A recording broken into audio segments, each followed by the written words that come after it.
अस्सलाम वालेकुम। पहले मैं एक पोस्ट लिखने वाला था, ट्वीट लिखने वाला था, लेकिन मुझे लगा कि अल्फाज बहुत ज़्यादा हो रहे हैं, तो बेहतर यही है इसके बारे में छोटी सी वीडियो बनाई जाए। तो बात मैं करना चाह रहा था, इरशाद भट्टी साहब ने जो एक सिलसिला शुरू किया मुख्तलिफ, मैं ये नहीं कहूँगा स्कॉलर से, बल वो लोग जो कि सोशल मीडिया पे या आजकल टीवी पे बहुत फेमस हैं, और जो दीन की बातें करते हैं, इस्लाम की बातें करते हैं, उनसे जो है ना बहस करने का या एक पॉडकास्ट करने का। पहली बात, भट्टी साहब को ये नहीं पता पॉडकास्ट होती क्या। पॉडकास्ट वो शो है जो एप्पल पॉडकास्ट पे हो, तो वो तो है ही नहीं। तो एक यूट्यूब का के चैनल के ऊपर अगर वो किसी का इंटरव्यू कर रहे हैं तो वो पॉडकास्ट नहीं होती। एनी हाउ, इतनी अक्ल का तसव्वुर ही करना भट्टी साहब जैसे बंदे से तो वैसे ही मुश्किल है। तो इरशाद भट्टी जैसे फजूल तबसरे टीवी पे करते हैं, वैसे उन्होंने फजूल सवाल सबसे किए। टू बी ऑनेस्ट, बहुत ही बकवास, ना उसके पास कोई नॉलेज, ना उसके पास कोई तैयारी। बंदा कोई तैयारी करके चला जाता है यार। आगे तुम्हारे पास तारिक मसूद बैठा हुआ है, या हनीफ कुरैशी साहब बैठे हुए हैं, या इंजीनियर बैठा हुआ है, वो तो आपको जो है ना, और उसको बेसिकली फील भी नहीं होता कि वो कितना जाहिल है। He had no idea about it. जिस तरह वो सियासत के ऊपर, हिस्ट्री के ऊपर जियो पे बैठ के तबसरा करता है, मैं तो हैरान हूँ कि मीर शकील ने इसको हायर क्यों किया होगा। अब कल मैं देख रहा था कि भाई साहब ने मुफ्ती हनीफ कुरैशी के साथ एक पॉडकास्ट की, जो पॉडकास्ट नहीं थी, बेसिकली एक इंटरव्यू था, चलें पॉडकास्ट ही कह लें उसको।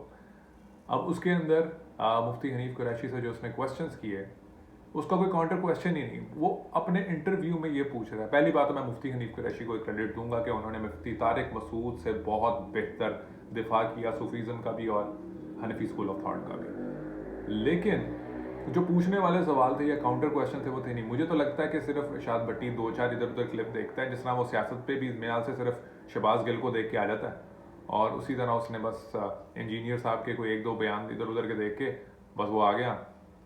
तो उसने सवाल किया जी कि सिर्फ मज़ारात का एक क्वेश्चन कुछ बेहतर था, या वो मुमताज़ कादरी वाला। अब मुमताज़ कादरी का जब दिफा किया मुफ्ती हनीफ कुरैशी ने, तो वहाँ पर क्योंकि वो इरशाद भट्टी था, इसलिए मुफ्ती साहब को पता भी था कि वो ये सवाल करेगा नहीं, कोई उसको खुद नहीं पता।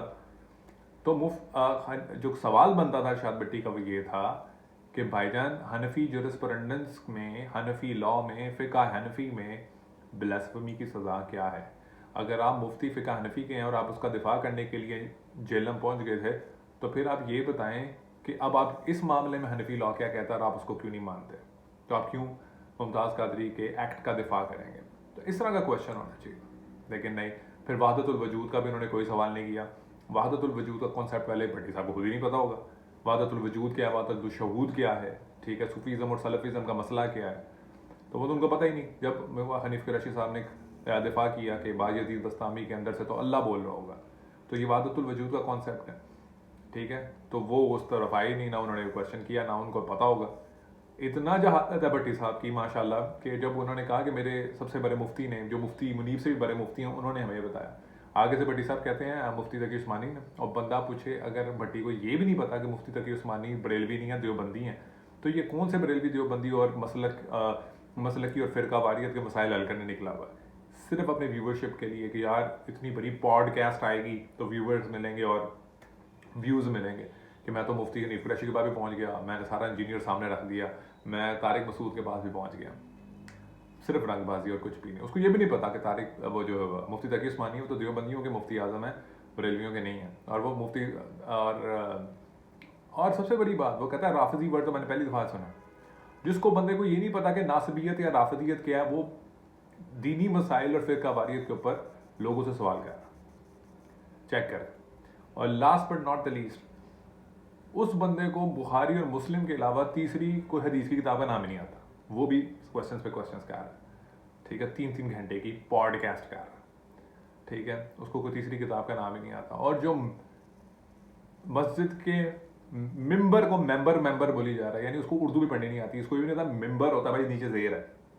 वो सहाफ़ी भी है आजकल, वो क्योंकि इमरान खान साहब का थोड़ा सा हमायती भी है, तो यूथियों को भी बहुत पसंद है। और अब तो माशाल्लाह भाईजान उसने तमाम मुफ्तियों के, मैं वो जो है हनीफ कुरैशी ने उसको बोलने नहीं दिया। तारिक मसूद शायद इतनी तैयारी में नहीं था, लेकिन वो तो उसने उसको बोलने ही नहीं दिया। तो वही बात है कि ना उसको किसी चीज़ का इल्म है, ना उसको किसी तीसरी किताब का पता, ना उसको राफियत का पता, ना नासबियत का पता, ना उसको किसी तीसरी किताब का नाम आता है। वो कह रहा सही मुस्लिम में ही है, वो आगे से कहता फिर बुखारी में भी होगा। यार मुस्लिम में हदीस है तो बुखारी में ज़रूरी है, वो भी सही मुस्लिम है, वो भी सही बुखारी है। जिसको इतना नहीं पता वो भाईजान पॉडकास्ट कर रहा, तो जैसा उसका नॉलेज है सियासत का वैसा ही है उसका दीन का। तो व्यूवरशिप उसको मिल रही है, 1 मिलियन तक उसके फॉलोअर्स माशाल्लाह सब्सक्राइबर्स पहुंच गए हैं। और वेल डन मुफ्ती हनीफ कुरैशी ने तो उसको बोलने नहीं दिया। लेकिन अगर इसी तरह की पॉडकास्ट करनी है तो इस मेरे ख्याल से शायद मुफ्ती साहब मान भी गए थे ऐसे क्वेश्चंस का आंसर करने के लिए, बिकॉज आगे भट्टी साहब जैसे अजीम जाहिल आदमी थे।